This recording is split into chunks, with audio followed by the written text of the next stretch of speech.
Crank up the volume and get ready for real-world bird hunting by listening to the Wingmen podcast by Eastmans. Now your host, Todd Helms. This episode's brought to you by Federal Premium. Guys, I've been shooting federal shot shells for a really long time. You know, whenever I had to scratch up money from whatever chores I had to do and jobs I had to do when I was a kid, I always grabbed a box of Federal Premium. It worked for me back then, and it still works for me today.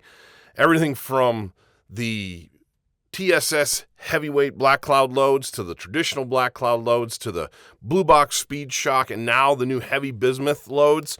Federal's got a load out there for your price point, your budget, and your level of performance that you're looking for. So, be like me, reach for Federal. That is my unashamed opinion. Hey guys, welcome to another episode of the Wingmen podcast. And my guest back on is Michael McNeal. You guys have probably seen Michael on Instagram, Facebook. He's got a YouTube channel now and released a bunch of hunts. We're going to walk through a bunch of the stuff that he's been up to and, more importantly, what he's got coming up in the coming weeks. He's always on the go. I love talking to Michael. He's just solid energy every time we get on and record a podcast, and I love following along with what he does. So before we jump into that, guys, hey, we've got an awesome giveaway that we've partnered with Cryptek on. And as you can see, I'm wearing the new Cryptek flyway pattern. It's an awesome camo pattern. Keeps us hidden all over the place. But right now we're doing a giveaway with Cryptek, and the link for that giveaway is going to be in the description. We're going to give away a Nior jacket, an Armalite hoodie, a flag hat, and gloves. Get entered to get one. Get entered to get one. I don't know if that's a great way of saying it, but you can't win this stuff if you don't enter. So drop down after this podcast is over, click on that link, and you can get signed up for the Wingmen giveaway with Cryptek. Awesome company to work with. We're super stoked with our partnership with Cryptek, and we love the gear. We love the camo. You guys will too. So get signed up with the podcast. Now let's get started. Michael, how you been, dude? I've been fantastic. Had a few short weeks off here since spring, and been working pretty hard at my real job so that once August 15th gets here, I can start cranking and moving around, you know? I hear you. You've got a video you just dropped is kind of a little bit of a different twist on snow goose hunting. It's classic, and I love it. It's one of those, you know, when we think snow goose hunting in the springtime, you think, you know, the Midwest, you think the Dakotas, Missouri, Nebraska. That's where we did ours. We did a collab hunt with Cryptek and the guys at Platte Basin Outdoors in Nebraska. Turned out to be a good time. But you guys did one on the East Coast. Yes. Greater snows. Yes, I just did a fun little video. It wasn't a YouTube video, but it was on my Instagram. After the last 3 years I've been going out on the East Coast, and one of my favorite things to do out there, other than the divers and the food's incredible out there. You know, big old boy like me, I love the food. So, but I'm with you. I mean, a good meal, pizza. I mean, it's awesome out there. But they have greater snow geese. Now, the difference between a greater snow geese and a lesser snow goose that I normally hunt is about 4 pounds. So there's that much difference. They're about the size of a honker. They don't come in flipping hard like a lesser snow goose. They don't come in giant wads typically. Typically they come in smaller groups. They work more vertical instead of over the top. Okay. So they got a deeper bark to their voice. They're big old pumpkin heads on them.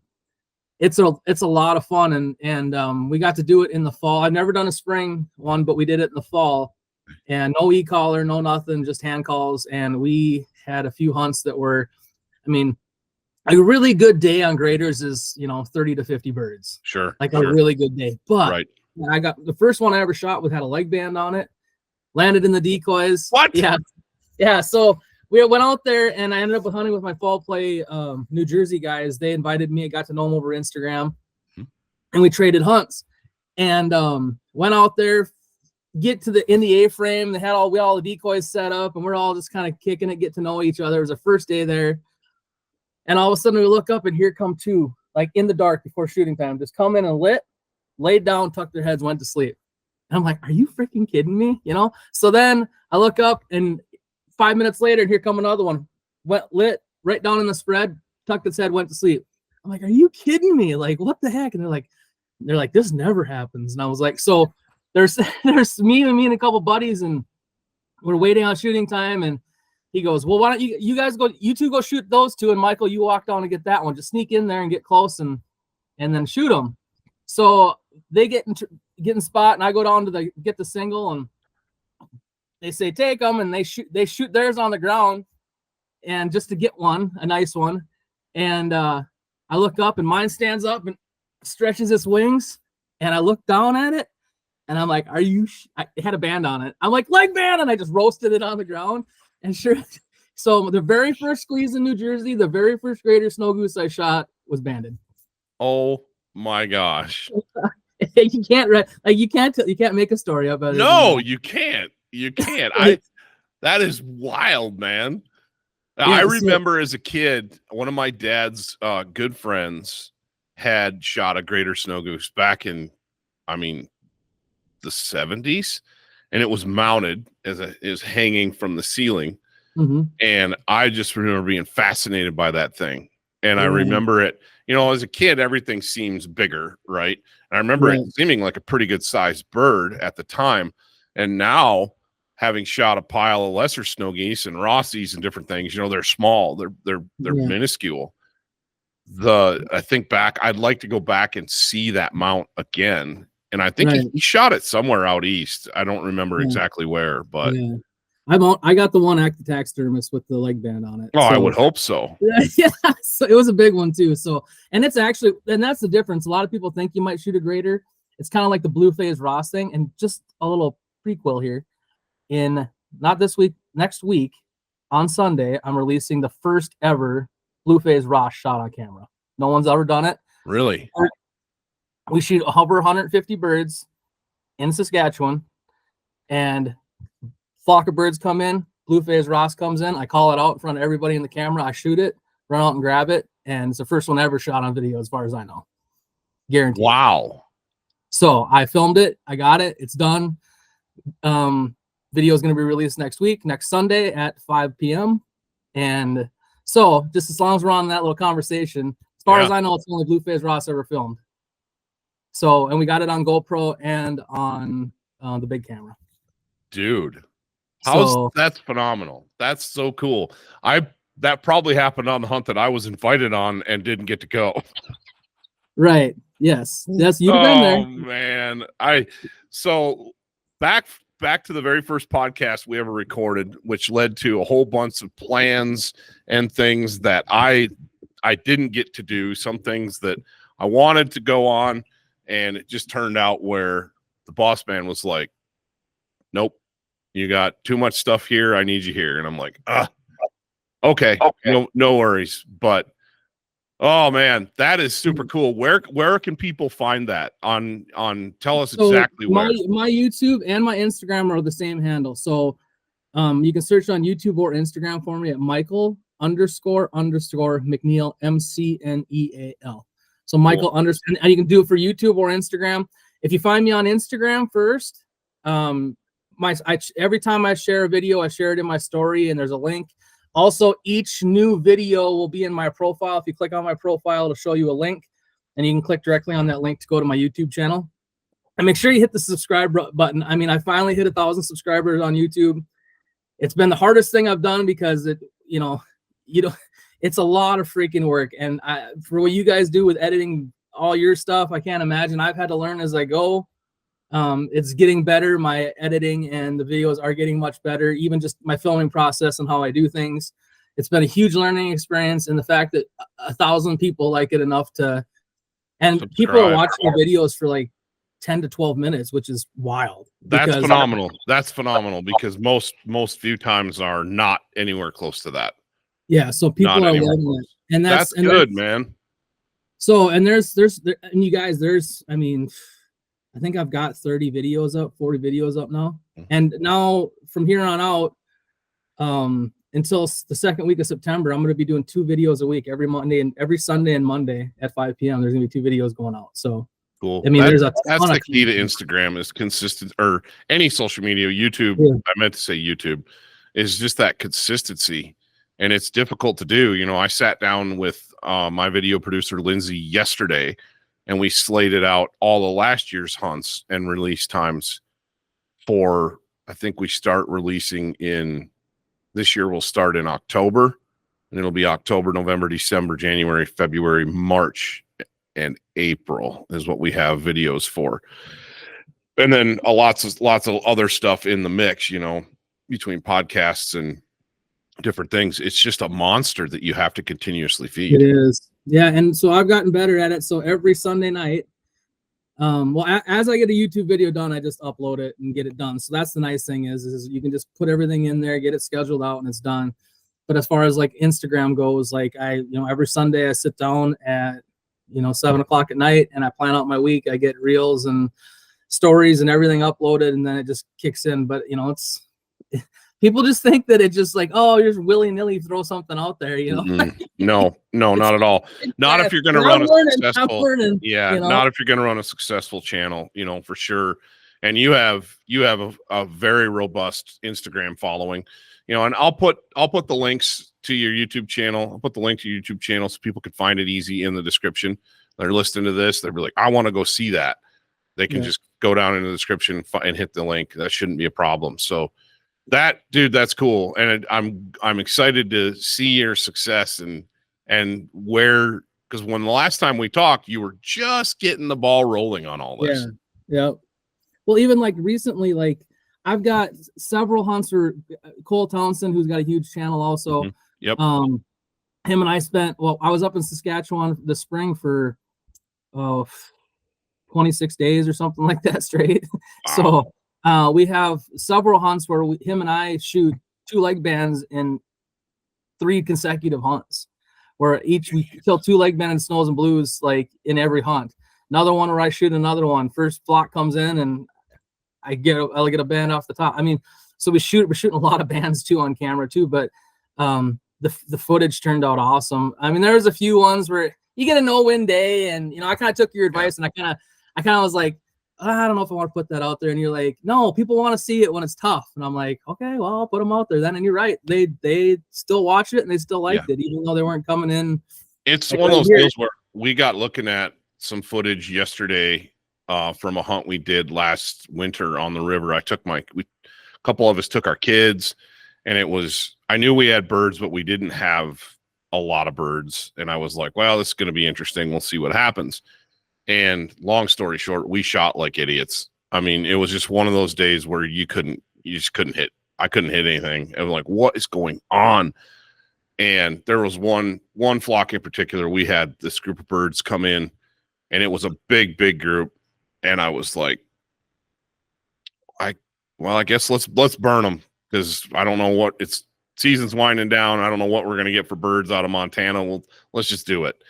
And we shot into them, and I think we killed like 1 or 2 out of this huge group. And I'm like, oh my gosh, you just drives me nuts. But it's going to go out there. We're going to put it up there, and warts and all for everybody to see. Exactly. And you read the comments. These guys don't even what they're doing. They can't shoot. Blah blah blah blah blah blah. And it's like everybody has their days, man. Everybody has their days. Let me just tell you, as long as I've been traveling hunting waterfall at a high level, like it doesn't, as many times as you have 500 snow geese come in or 1,000 mallards come in and hit you right in the face, balled up, like I get just as excited, if not more excited, because I love it so much than you guys do. And like, I'm a pretty good shot. You see it in the YouTube. I double, triple pretty much every flock. But like, there's some flocks, man, where it just comes in and it just hits you and your blood's pumping and you're know. And at the end of it, you're like so excited. Like, how many we get? I don't know, man. I think like 2, but like, it happens all the time. Like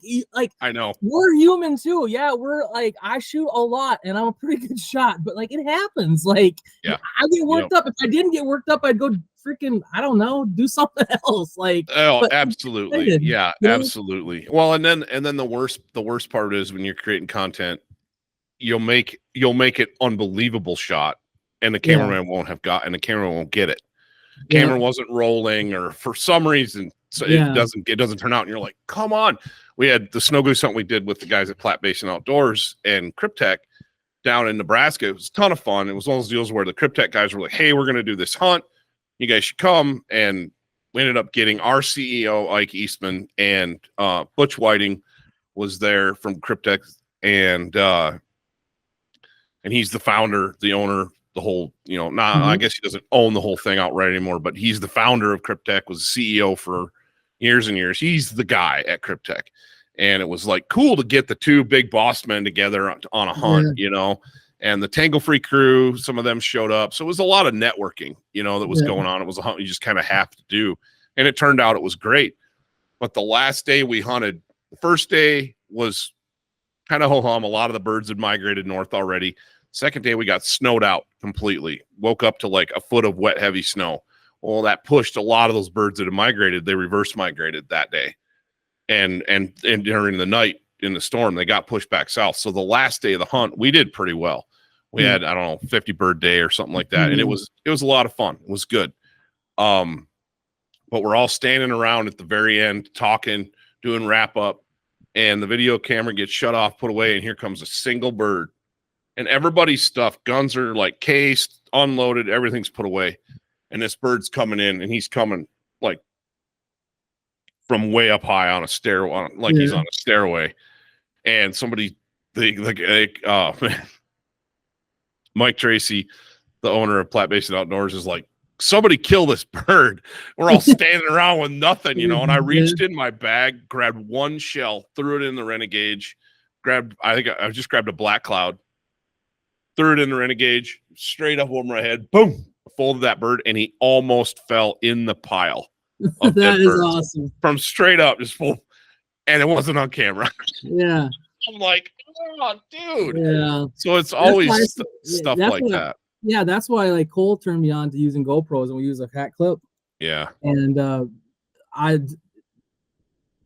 this is always on. So in between flocks, I always crank that on, and the new GoPros are pretty phenomenal. A lot of those videos on my YouTube are filmed over a GoPro because trying to line up a camera guy for every hunt for 26 days straight is just impossible. So that GoPro works out pretty good. And you really learn a lot about your shooting too.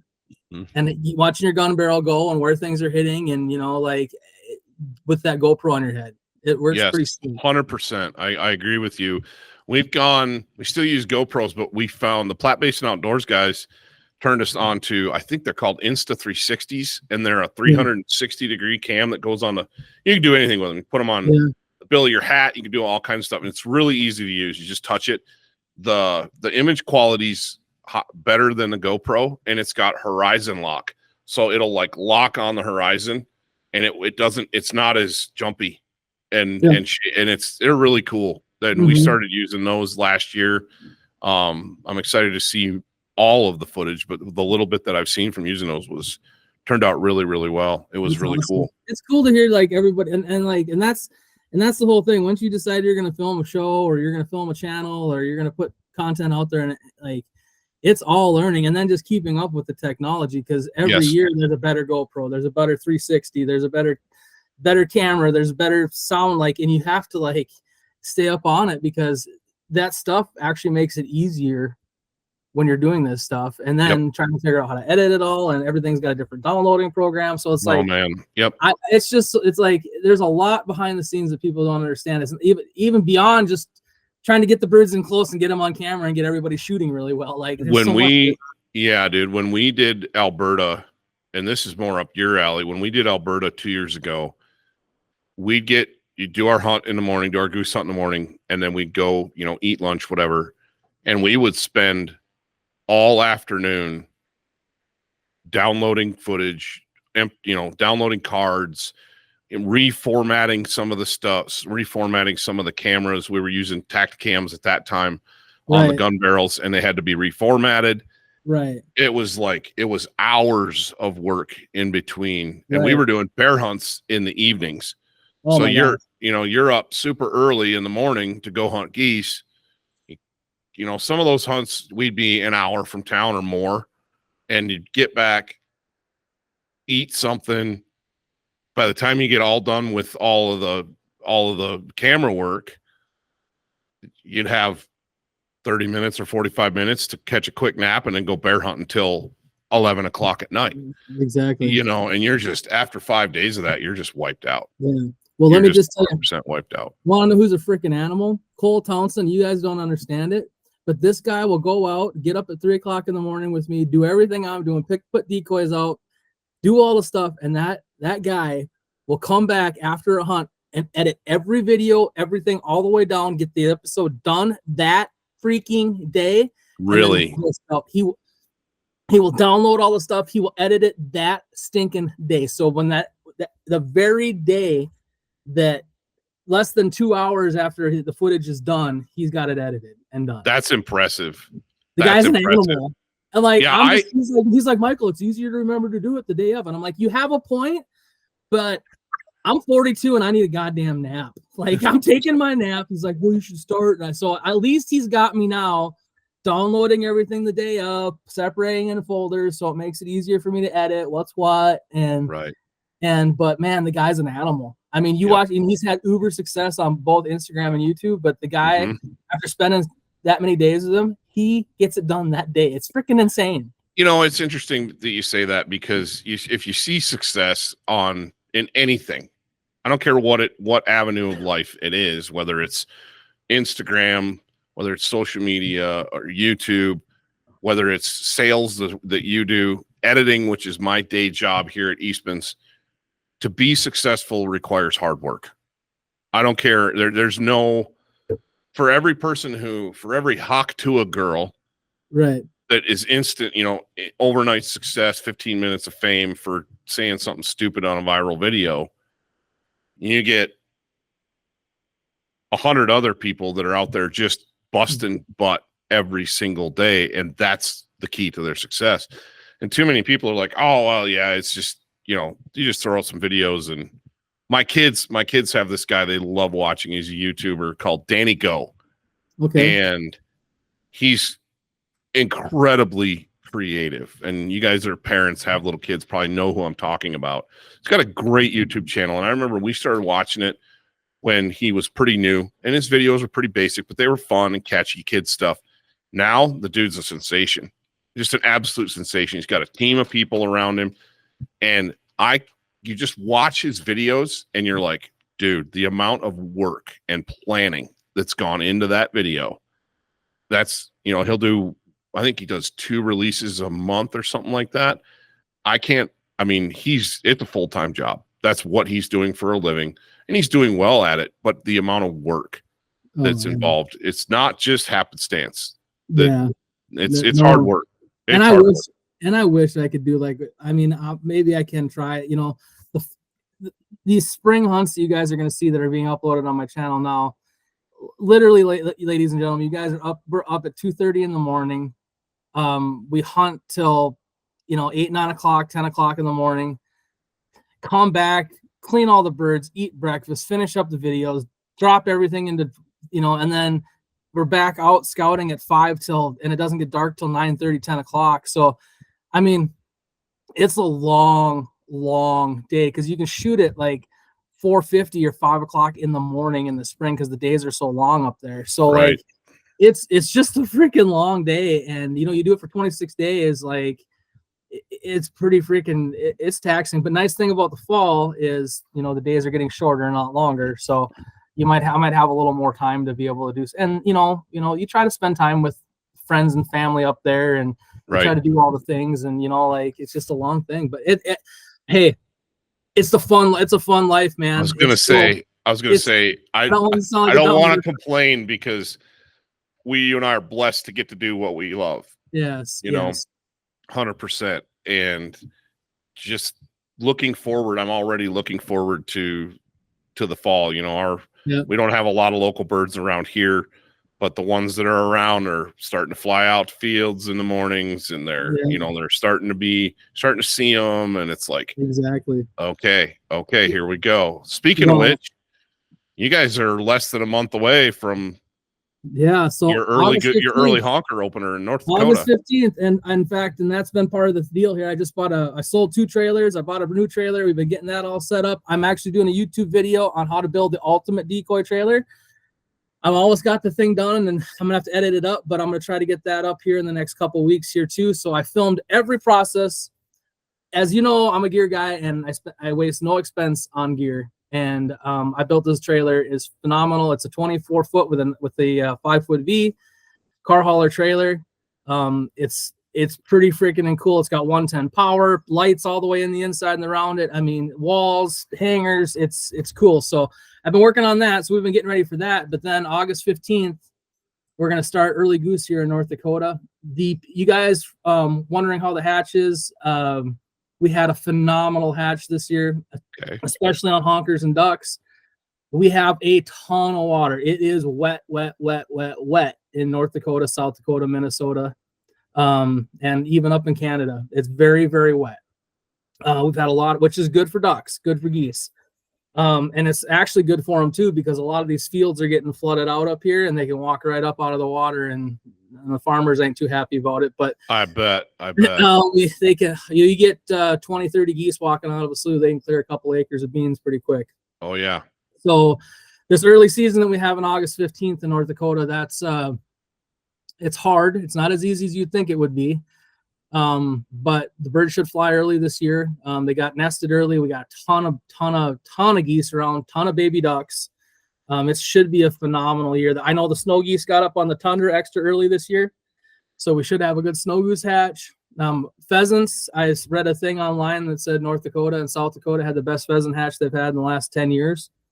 So pheasants should be phenomenal. So for those of you wondering, that should be good. And so we'll start early goose from August 15th to, I'm going to hunt early goose till September 2nd, Labor Day. And then I drew an antelope tag again down in South Dakota. So actually super excited about this hunt because my uncle, who's a taxidermist in Minnesota, we've only ever got to hunt deer in Minnesota together. Never got to do an out-of-state hunt. Well, he put in, and we finally both drew.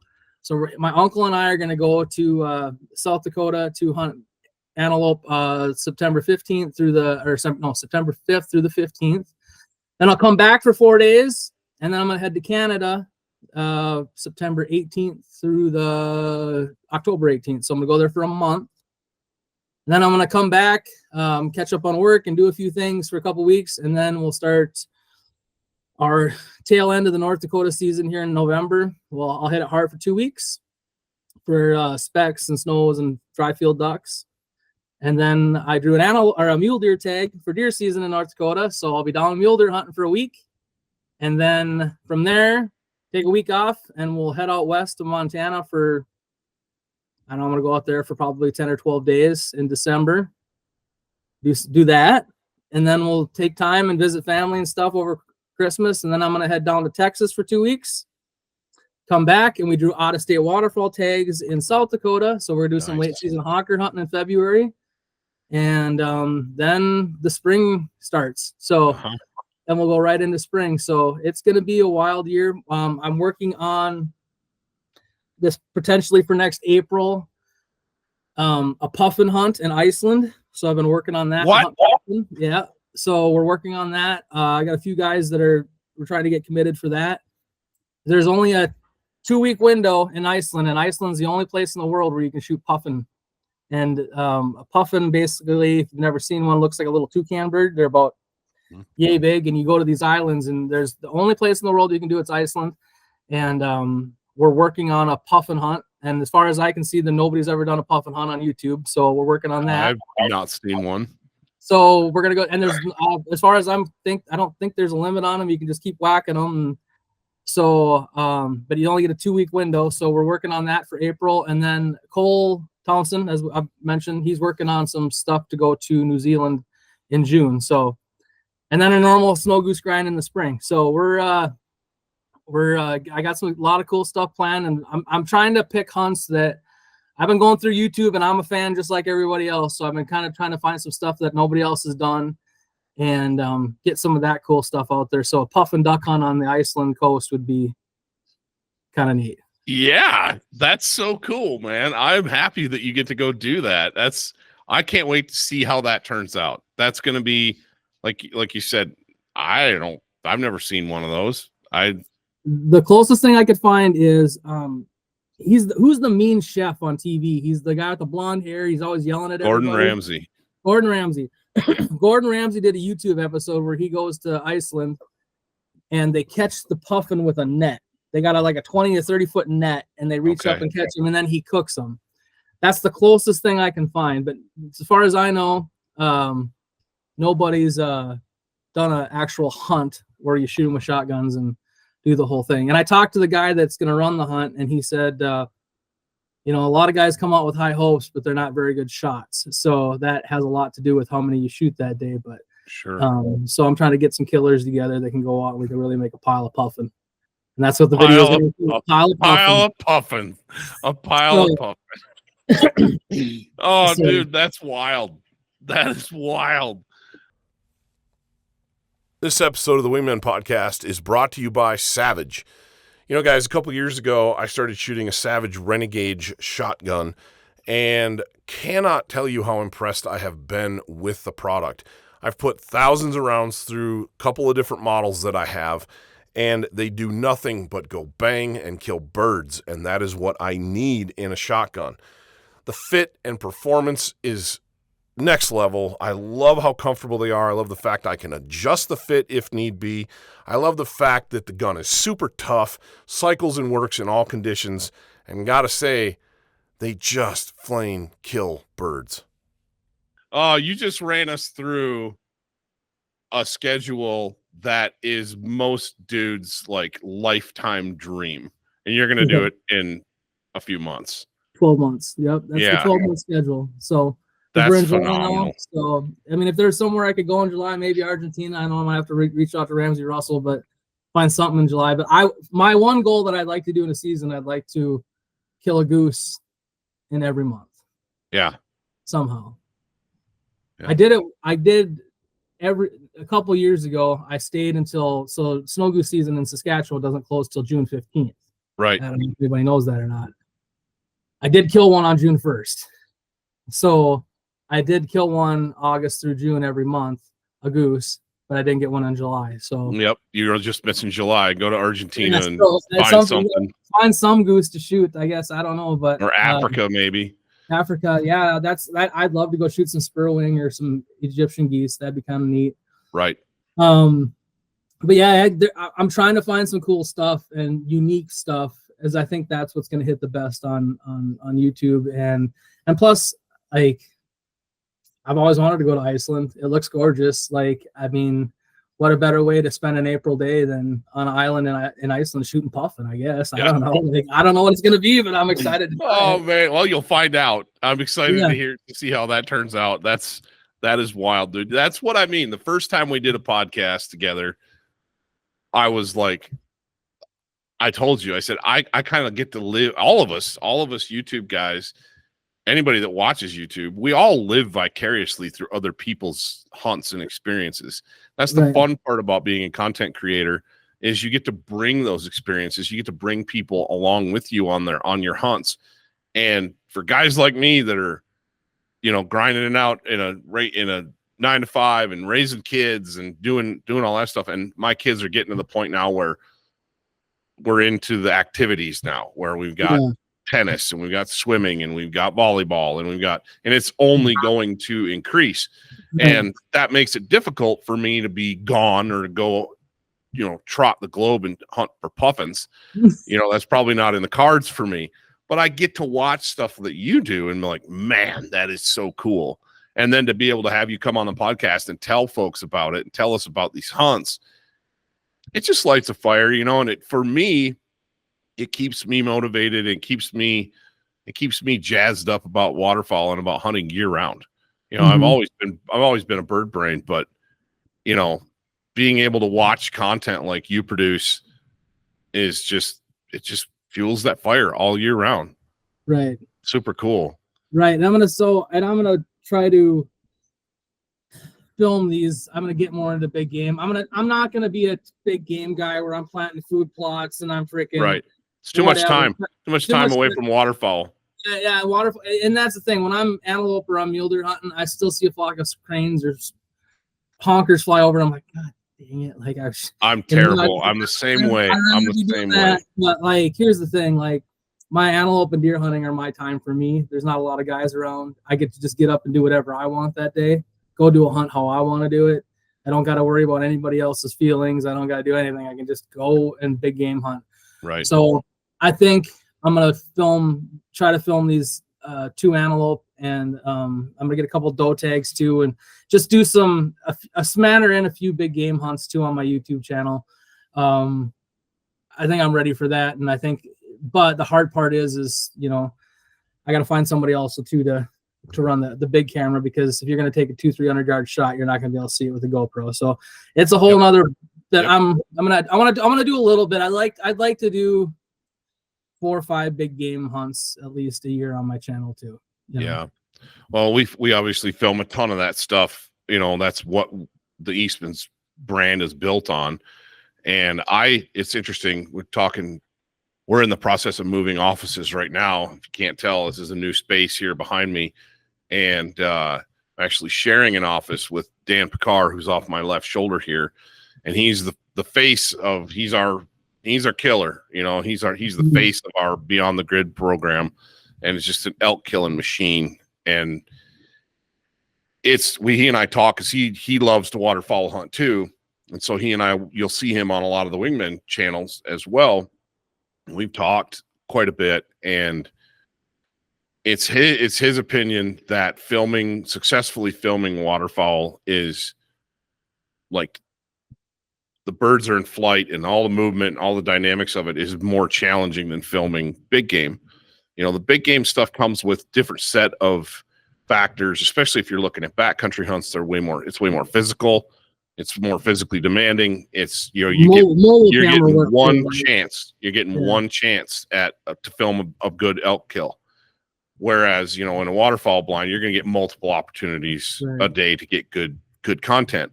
So on that side of it, the stakes are higher to film a big game hunt, but getting the camera set up and getting it on the animal, especially with a rifle, when you got some distance, it's a little bit simpler than trying to film all the movement and dynamic stuff that goes on in a duck and goose blind. But I don't think anything holds a candle, honestly, to trying to film upland birds. Dude, it is, even with pointing dogs, trying to film an upland hunt is really, really challenging.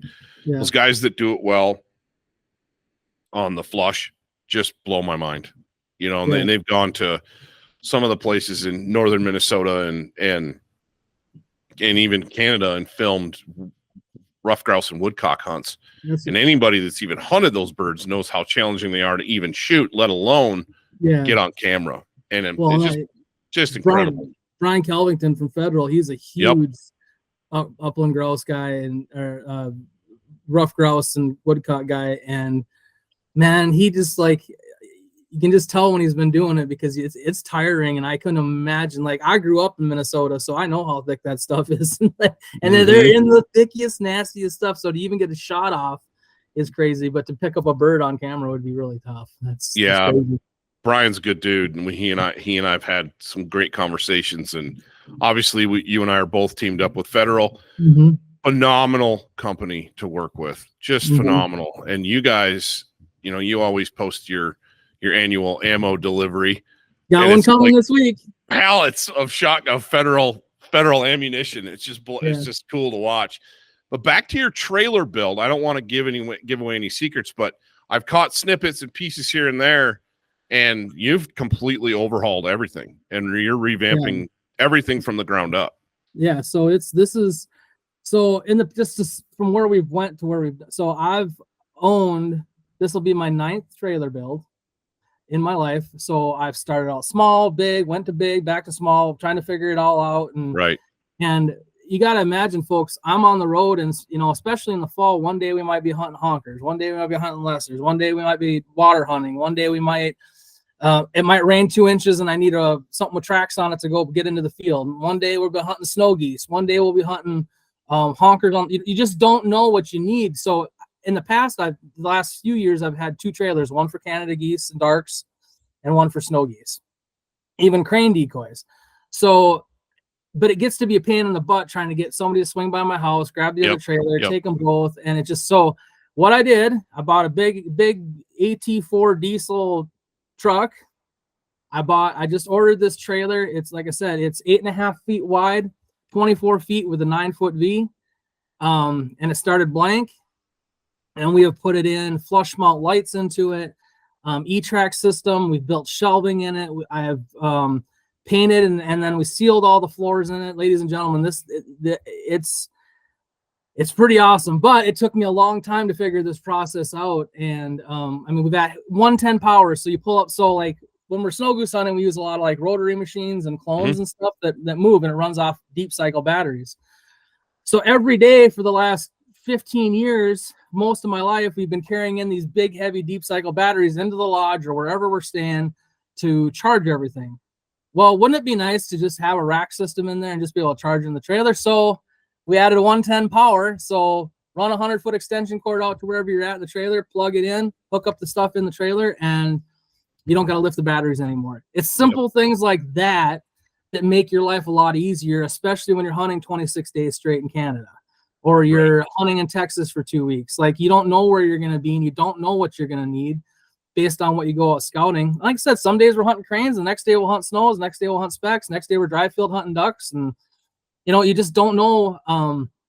So trying to get everything with, so I've got this trailer built, we've got walls in it and partitions off, and there's stuff on the ceiling to hold like pick sticks, and like, you guys, it's crazy. You guys are gonna love this. If you love waterfowl hunting and you're a gear guy and you want to try to organize stuff, which you have to be, as much as I'm gone, you have to do organize. Yeah. So you guys are gonna love this. Well, even if you're not as, you know, get to hunt as much as you do, having the ability to have everything you need with you at all times in an organized manner just makes your life so much easier. You know, it's you hit the nail on the head. Be running around scouting, looking for birds, and you find birds over here, and your buddy's got birds over here, and then you find the mother lode, and it's like, okay, I need everybody at this location at 5 a.m. This is what we're doing. And if you've got one trailer that's set up with everything organized, your blinds are ready to go, everything is squared away, it makes your setup time so much faster. You're not scrambling around in the dark, losing things. Where's this? Where's that? You know, you just roll in, get set up, and you hunt. You know, you're not having to worry about any of that other stuff, you know, and then you start traveling, and it adds a whole other element of complexity. So with this trailer, you'll never see one like it. It's the first one this company's ever built. It's got 2 side doors on it. Oh, really? Okay, so you can access each side of the trailer from each door, and we built a wall right down the middle of it. So one side's for Canada geese, one side's for snow geese, and one side's for Canada geese and mallards. So in the one side, I've got 600 full or 500 full body snows in it. On the other side, you have 20 dozen honker full bodies. You've got 22 dozen honker sleeper shells. You've got 5 dozen mallard full bodies, and it's in 2 compartments. And you can access it on each side. So, it's everything from the build, from the ground up, was designed and planned by me. And it was expensive, but you know what? It's going to make my life so much easier. So what, is there room in it for like a UTV or a 4-wheeler as well? I can fit a full, so I have a Argo with tracks on it. And then I also have a 4-wheeler. So I haven't tried to put both in at once. I know the Argo will fit, and I know the 4-wheeler will fit depending on what I want to take, but it'll fit a full-size Ranger in it too if I want it. I don't own one, buddies do, but yeah, so it's big enough where everything is set up so that you can still get and then the sleds too, because we use like these 6.5-foot otter sleds with these big tarps on them to pull the decoys in when it's muddy or a farmer won't let us drive in the field, but it'll let us take the sleds in. So like I said, it's just little things like even having the sleds with and having the 4-wheeler with. I mean, 90% of the time you don't use it, but that one hunt where it dumps an inch and a half of rain or whatever, or that farmer says there's a mother load out there, you can't drive the truck and trailer out there. And I say, well, can I take the 4-wheeler and a sled out there? Oh, I guess that'd be okay. If you don't got it with, you're either walking out there or you don't hunt. Yeah. So. And anybody that set up a big spread on foot realizes how difficult that becomes and how much extra time it involves. I remember early hunts in Michigan, we hunted a lot of winter wheat, a lot of cover crop. Potatoes had come off and they reseed it with winter wheat, and the next thing you know, it's full of geese. Hides are impossible, but you still end up killing birds because you're right where they want to be.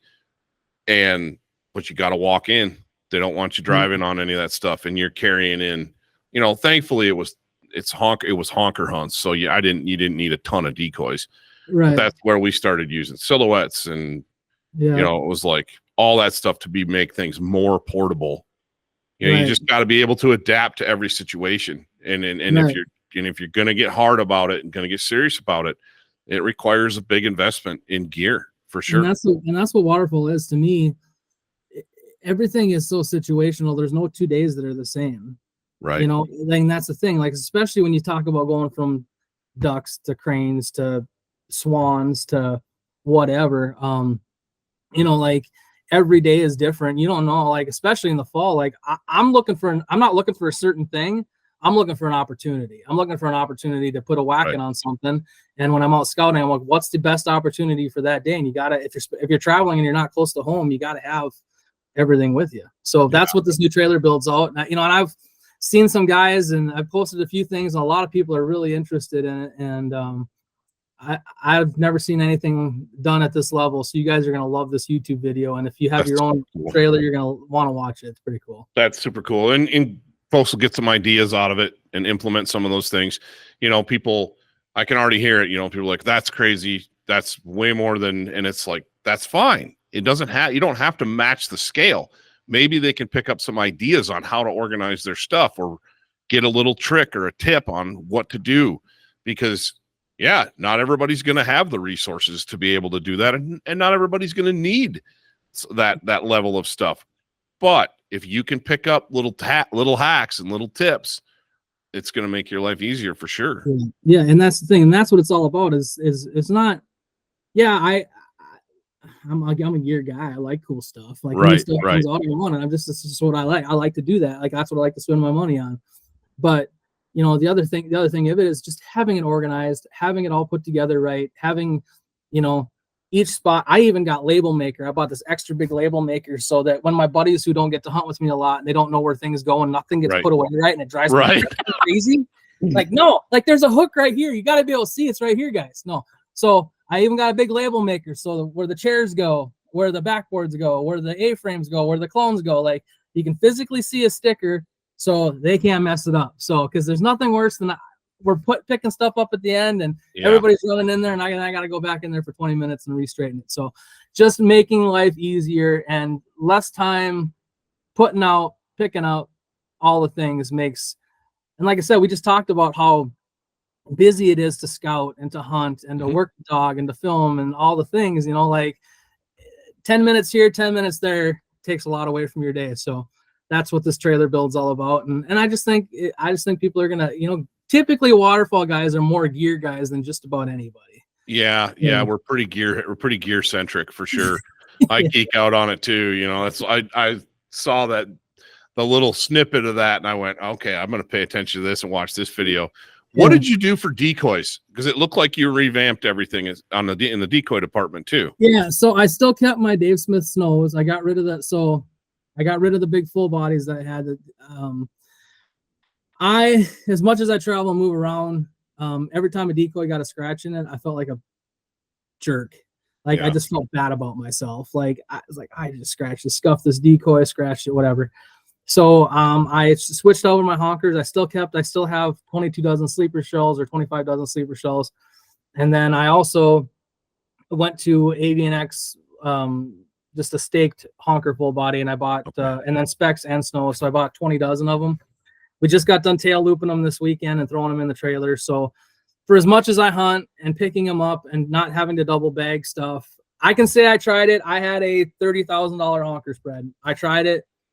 They're nice decoys, but I'm way too hard on my equipment, and I felt awful. So what I did is I just I don't have a decoy sponsor this year. I don't have anything. I'm just gonna try this and use what I got, and try some different things out. And I think this is gonna work out a lot better for me, because picking up, you'll be able to grab 10, 15 dozen honkers and just huck them in the trailer. And I think that's going to make life a lot easier. So that was one of the things when the few hunts that I did this last year with Platte Basin Outdoors down in Colorado, they're working with Tangle Free and having all those built-in tail loops right out of the box. Dude, I could grab, I think at one point I had a dozen lesser decoys in each hand. Right. And it was like, just keep grabbing tail loops, and they don't weigh anything. Right. Just lesser decoys. And it made, we're setting out and picking up massive amounts of decoys every morning and evening.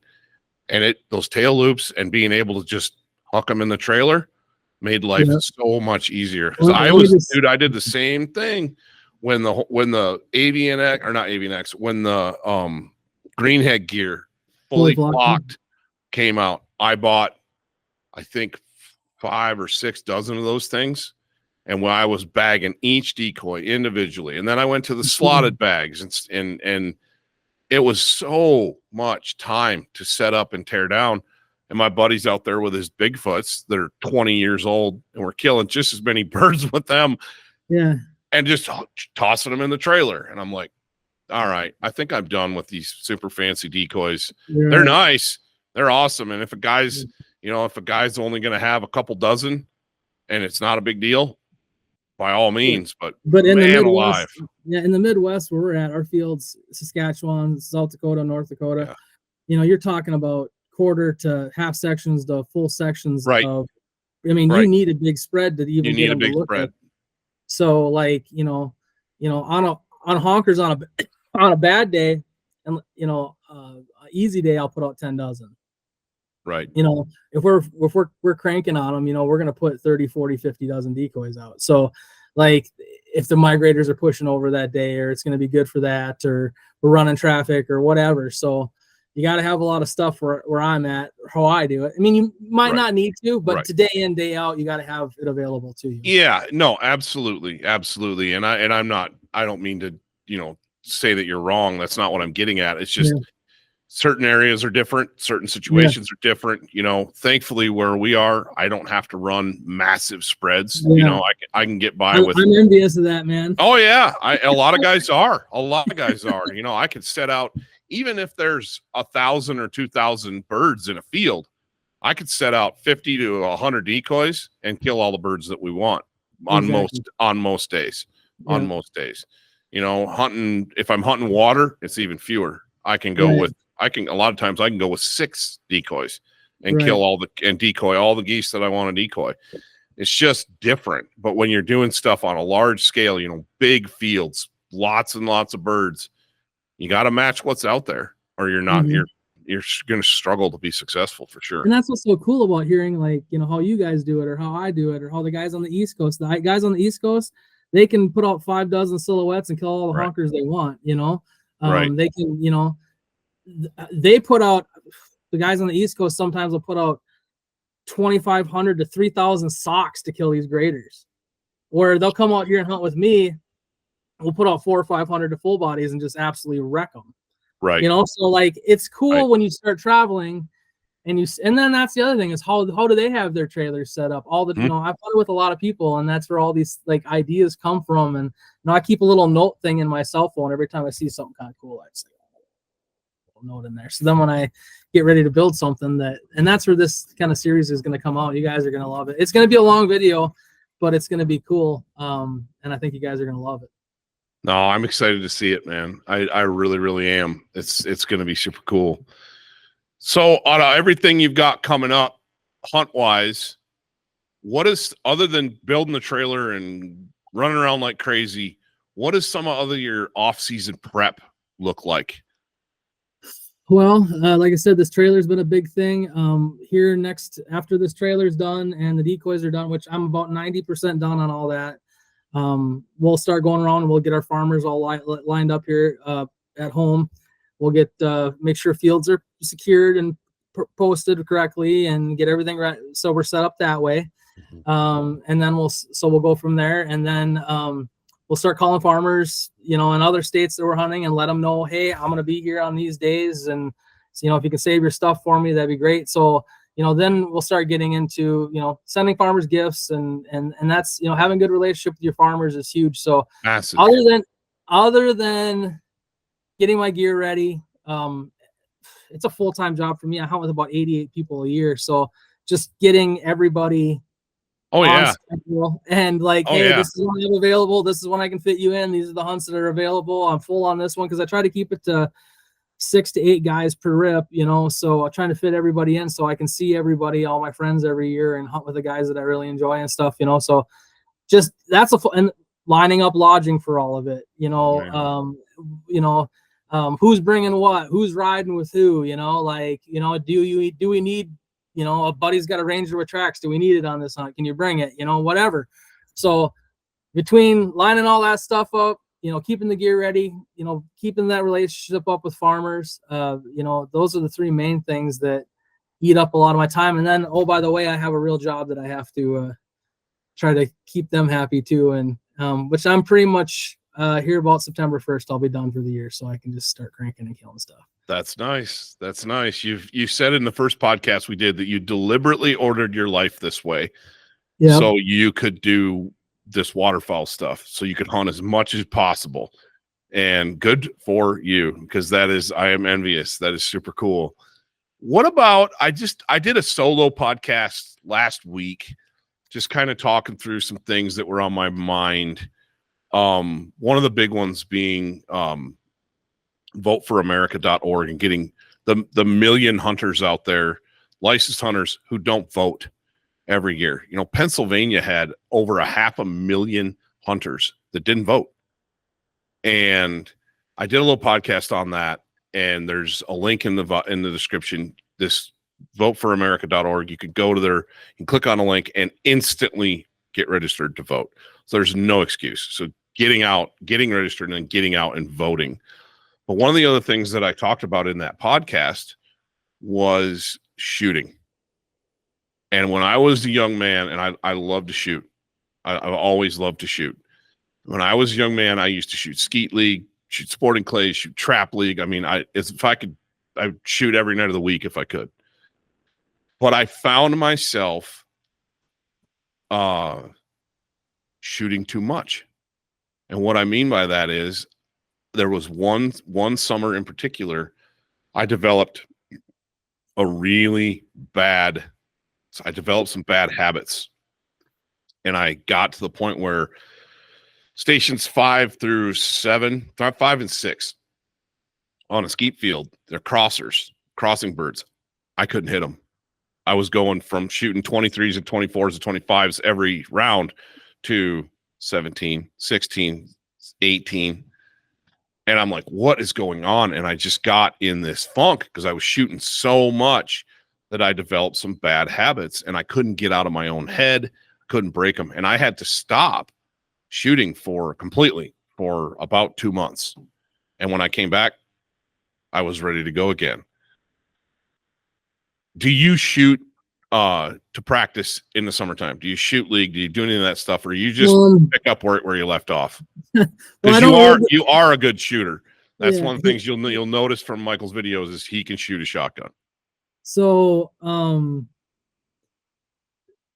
yes, when I go back to Minnesota and visit family during the summer, we do typically 2 or 3 times. We'll go out for a full day and shoot sporting clays. I love sporting clays more than skeet and trap. I think that it gives you the illusion of hunting the best. Sure. Okay. Sure. So I think the sporting clays, if you really want to practice, I think that's the best thing you can do. Find a sporting clay range. Absolutely. But my dad, from a young age, like if we were shooting bad and we're having an off day, I remember him, he'd grab 3-4 boxes of trap loads, pull on a road somewhere out in the middle of the country, take up dirt clots, and he'd just take them and huck them in the air. and he'd start hucking them at us and throwing them over us and doing stuff. And he would throw them so fast that we wouldn't have an opportunity to think of what we were doing. We just have to shoot. Okay.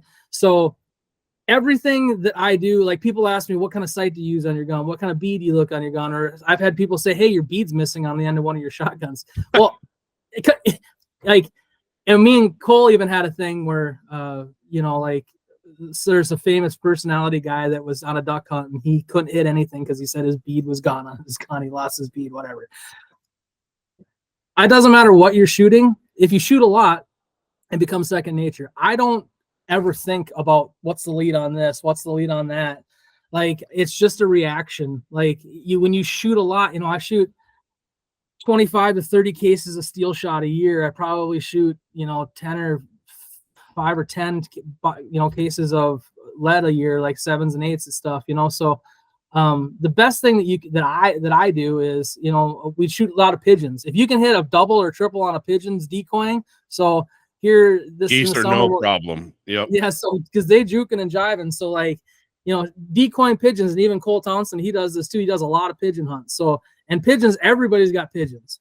You know what I mean? You can go and drive around in the country and find, an old building or whatever that's got pigeons, and stop and ask the farmer if you can. And there's no farmer that's going to tell you about killing pigeons. So, but so you can decoy pigeons. So that's another thing that we do. But as far as my shooting is so instinctive, I don't really even think about a lead. And that's where people get in their heads. You were talking about getting in your head. You had to take a step back and then just let nature take its course and just bring you back into just reacting. And that's the key. The best kind of shooters. I mean, you look at like a Tom Knapp from back in the day, rest in peace, one of the best shooters there ever was. That guy was just an instinctive fool, man. He never even looked down his barrel half the time. But, when you shoot a lot, you become a really good shot. So, but if there's one thing that can improve it is sporting clays, shooting pigeons, getting to know your gun. I see this with a lot of people, and this is a really good tip. I have shot, even before they sponsored me, I have shot more Federal 1 1/4 double BBs in one shot, and even Black Cloud. I was shooting it before they even sponsored me. Picking a gun, picking a choke, and it's just no different. Like, you wouldn't take a different arrow and shoot it out of your bow. You wouldn't take if your gun sighted in for Federal fusions and you ran out of ammo, you wouldn't go buy a box of Winchesters because it's going to change impact. Right. Shotgun shells are the same thing. If you're used to a certain speed and you're used to shooting a certain trap load, or you're used to shoot, like, that's the biggest key, is being consistent in everything you do. And that's being reactive to shooting, not thinking about it, not thinking about your lead. Get a GoPro. You're going to go sporting clays. I got another hunt that we're going to do on YouTube where we went out and I filmed a full sporting clay round this summer, but that GoPro will help see where you're hitting. I know shot cam is a pretty cool thing that people can use, but pick a shotgun, pick a choke. I like a modified to light modified. I don't run super tight chokes. The worst thing that can make you a bad shooter is by making your pattern too tight. And I see a lot of guys buy these extended range full chokes and they get out in the spread and, God, I just can't hit them. I barely hit one or whatever. Well, it's because at 15, 20 yards, your pattern's like this. Put a mod in and you're like this. Yeah, exactly. So, but being consistent in the shotgun you shoot, in the choke you shoot, in the speed of ammo that you're shooting, buy the same thing every time, and that'll make you a better shooter. Yeah, that's sound wisdom for sure. I try to do the exact same thing, where every year when it's time to do the Federal order, I order the same thing every year, because it's like, I know how this shoots. I know what it does. I'm used to it. That's what we use. That's just the way it is. And it works, it works. It's just interesting. I got reflecting back on that, and I remember how frustrating that was. Yeah. To go from crushing everything to not being able to hit. And my buddy's standing next to me the one round, and he goes, dude, I could see the wheels turning in your head before you even step up there. Oh, dude. Just get in your own head, man. That's just the worst. And invariably, I'm the same way. Bead on my shotgun, I don't see it. Maybe 1 out of every 20 or 30 birds I'll remember seeing a bead. Otherwise, it's just eyes on the bird. You know, my eyes are on the bird and I shoot. And that's how I was taught. That's how I learned. And that's what works for me. And I think I would agree with you. I think the best shooters out there shoot instinctively. You know, there's no sustained lead. There's no, you know, you ask me, and everybody says it, you know, oh, I was 15 feet out in front of that bird. And it's kind of like, I think back on the sight picture, yeah, that's probably 15 feet, but I usually don't remember how far out in front of something I was, or it's like if I miss a bird going away, so you get some of them weird angles, and the ducks especially where they're banking and doing a weird angle, and you're shooting, and 90% of the time you're shooting behind them, you know, and you're like, okay, I don't think I was far enough out in front of that bird, and then the next time it clicks and it works. Like you said, 90% of the time you miss a bird, you're behind it. So don't think about your lead, just swing faster. Right. Don't think about your lead. If you're behind, if you miss a bird, I'm jerking that sucker out faster. And that's because, like, all the best shots, all the best shots that I've made in my life, there was zero time to think. It was completely instinctive reaction. And I was swinging that gun super fast, just like snap it up and shoot, you know? And it's like, okay, I can't even really explain. I killed a pheasant in Montana 2 years ago, and it's on camera, and the wind was blowing. I don't know how hard it was blowing, dude, but it was ripping. And this rooster got up in the wind and was just cranking, and he was out there. And I was shooting Federal Prairie Storm 2 3/4 inch sixes, and I just snapped the gun up. He came out of the brush and he was cooking, and I just snapped the gun up and shot and tumbled him. And the guy I was with was filming. Grew up in North Dakota, has hunted pheasants his whole life. He's like, holy smokes, dude, that was phenomenal. I was like, thanks, but I just did it. You know, I can't tell you I was 20 feet out in front of the bird. I have no idea. I just threw the gun up and shot. And that's, you know, and that's what I said. Like, what I see, like, when people come into my spread, different guys or whatever, and hunt with me, the biggest thing is inconsistency in the ammo that they're shooting. Number one, you know, and then putting in too tight of a choke. Yeah. Like, all you need is a mod, a light mod. You know, I sent my guns off to Rob Roberts and had them all, the force and cones lengthened, and I've had use his chokes and stuff like that. I use his T2 all the time, but like consistency and then it's no difference than anything. Consistency, frequency. Like you shoot a lot, you shoot the same thing a lot, you're gonna get used to it, and you're gonna understand the lead, and you're gonna understand how it patterns and hits. And another thing that people don't do is you'll go and sight in your rifle before deer hunting, or in the summer, you'll go sight in your bow. You'll spend all hours of the night. But how many people have actually went out to 40 yards and put a piece of paper up and seen how your gun patterned their shotgun? Exactly. This episode of the Wingmen Podcast is brought to you by Kryptek. You know, guys, camouflage and quality hunting garments and apparel are vitally important to success in the field. You want to be out there when you want to be out there, and for as long as you want to be out there. And you need high quality garments and clothing and gear that's going to keep you concealed at the same time. You know, Kryptek's variety of camouflage patterns and the offerings of apparel that they bring to market are second to none. I love being partnered with that company. I love the shared ethos that we have. I love the shared values that we have.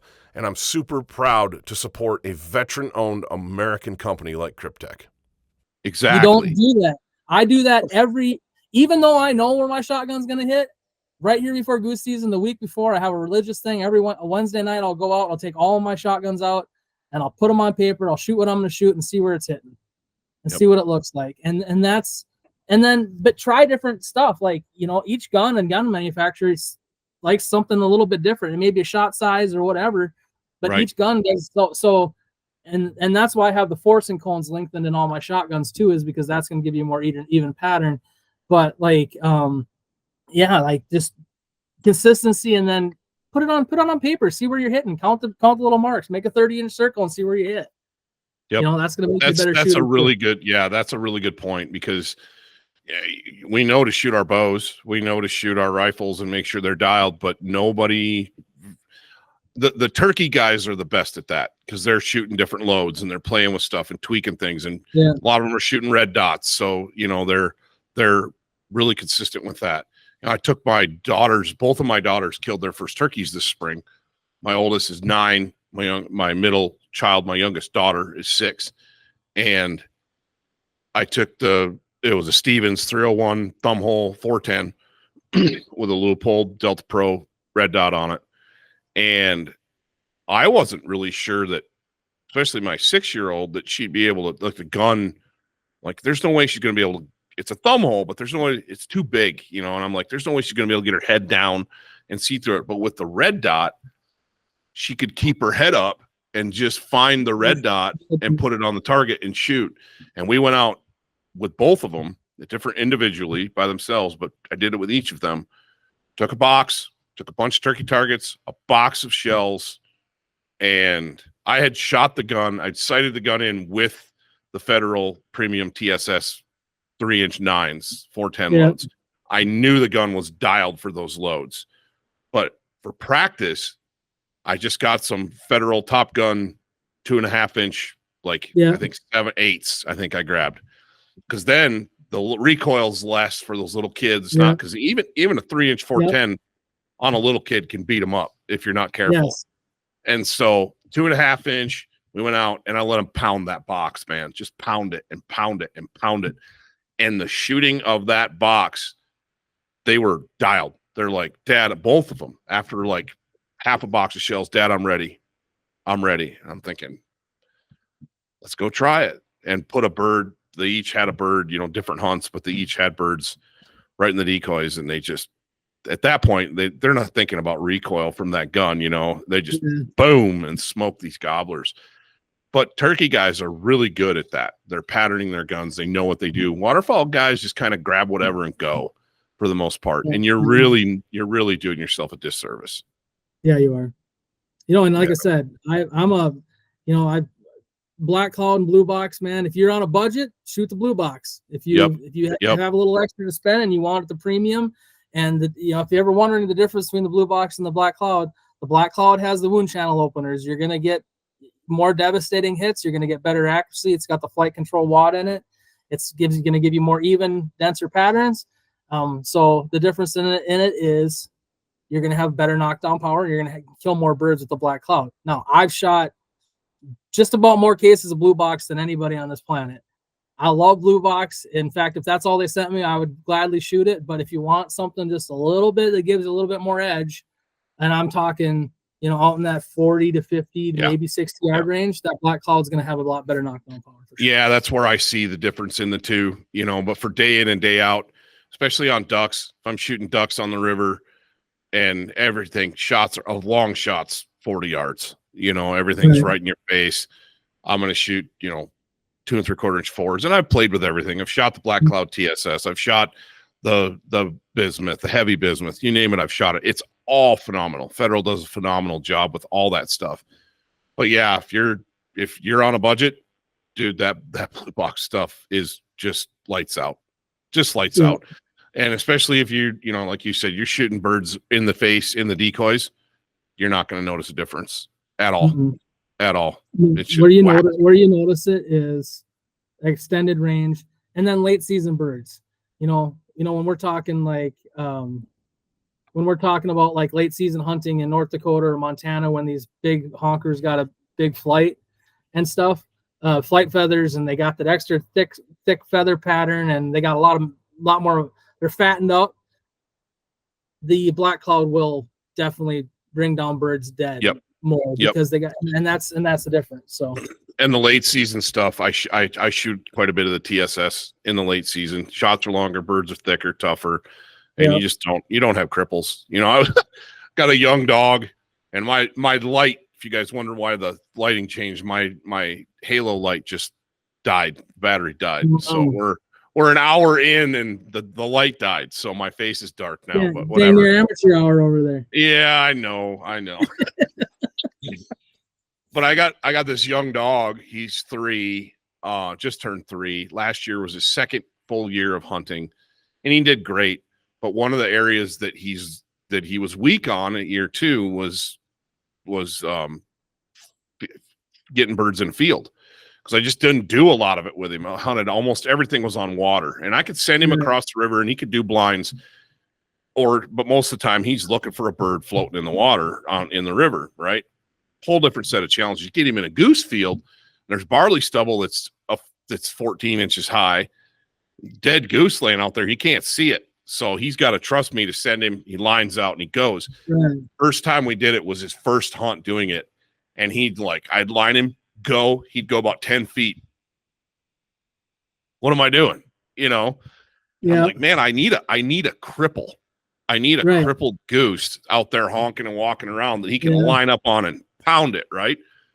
Well, I'm shooting the Federal Premium Black Cloud and Black Cloud TSS, and I don't have any cripples. They're just stone dead laying out there in the barley. Exactly. And it's like, okay. And he figured it out. I mean, now it's like we're running ladder drills and stuff in the summer, and he's got it. But dude, I'm like, yeah, I need a cripple. Anybody got, some cheap ammo that I can use real quick? Yeah, exactly. But it's just funny. But that's a good problem to have when your ammunition's so good that it's just killing birds dead, and there's no cripples for the dog to pick up. But speak of the devil, the real superstar. There he is. Hey, Blue. The real superstar.